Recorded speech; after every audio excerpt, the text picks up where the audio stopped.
ng iyong motor at hindi siya mapapaandar. So, ito.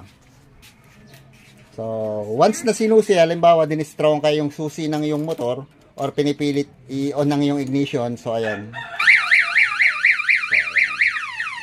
Mag-hazard siya at tutunog yung alarm niya. Ayan.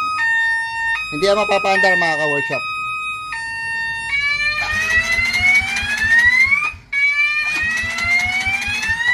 So, ayan. So, hanggat hindi ina-off yung susi niyan, hindi yan mawawala yung tunog niya. So, ayan mga ka-workshop.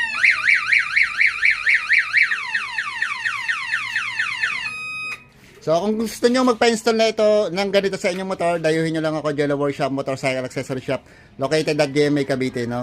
I-wish nyo lang or i-google map Jello Workshop Motorcycle Accessory Shop. So, sa magagandang motor, no, napakamahal ng motor, lagyan natin siya ng safety device. So, yun lang mga ka-workshop.